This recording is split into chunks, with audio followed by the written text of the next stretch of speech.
இது கருவேப்பிலை துவையல் செய்ய போகிறோம். அதுக்கு உளுந்து ஒரு 1/2 கப்பு, உளுந்துக்கு பாதி கடலைப்பருப்பு, ஒரு கைப்பிடி கருவேப்பிலை, தேங்காய் 2 பத்து தேங்காய் பொடியாக நறுக்கியிருக்கேன், 3 காஞ்ச மிளகா, அப்புறம் ஒரு விரல் சைஸ் இஞ்சி,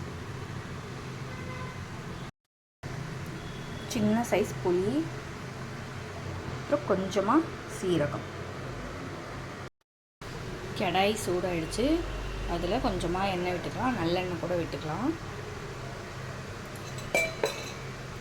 இப்போது இதில் கொஞ்சமாக சீரகம், உளுந்து கொஞ்சம் கொஞ்சம் ஃப்ரை ஆகட்டும், கொஞ்சம் கலர் சேஞ்ச் ஆகட்டும். கடலைப்பருப்பும் சேர்த்தாச்சு. இந்த கடலைப்பருப்பு சேர்க்கறதுக்கு பதிலாக நீங்கள் அரைக்கும் போது உடச்ச கடலை சேர்க்கறதுனா கூட சேர்த்துக்கலாம். கோல்டன் ப்ரௌன் ஆகணும் இந்த மாதிரி. இப்போ கருவேப்பிலையை போட்டு வதக்கிக்கலாம்.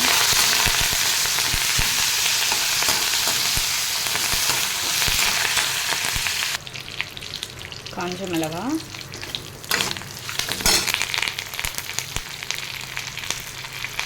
இஞ்சி இதையும் போட்டு நல்லா வதக்கிக்கலாம். இதில் கொஞ்சம் பெருங்காயம், கொஞ்சம் மஞ்சத்தூள். இப்போ இதில் புளியும் தேங்காயும் சேர்த்துடலாம். சேர்த்து ஒரு 2 நிமிஷத்தில் ஆஃப் பண்ணிடலாம். கொத்தமல்லி இருந்தால் கொத்தமல்லி கூட கொஞ்சம் போட்டுக்கலாம்.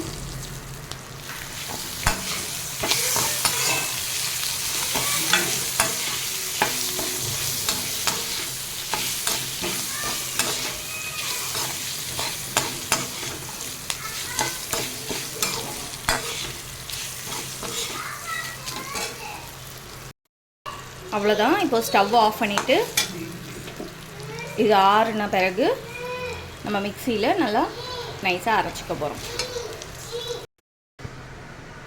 ஜாரில் மாற்றிட்டோம்.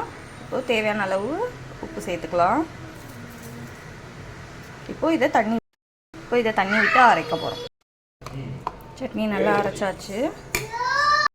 சட்னி அரைக்கும் போது பார்த்திங்கன்னா எப்போவுமே கொதிக்க வச்சு ஆற வச்ச தண்ணியை யூஸ் பண்ணுங்கள்.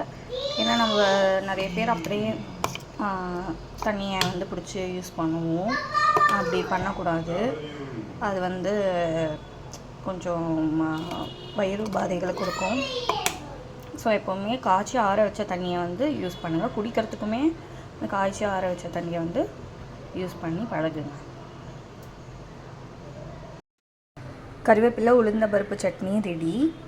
இந்த சட்னிக்கு தாளிப்பே தேவையில்லை. வேணும்னா நீங்கள் தாளிச்சிக்கலாம். இட்லி தோசைக்கு இந்த சட்னி ரொம்ப சூப்பராக இருக்கும். ட்ரை பண்ணி பாருங்கள். தேங்க்யூ.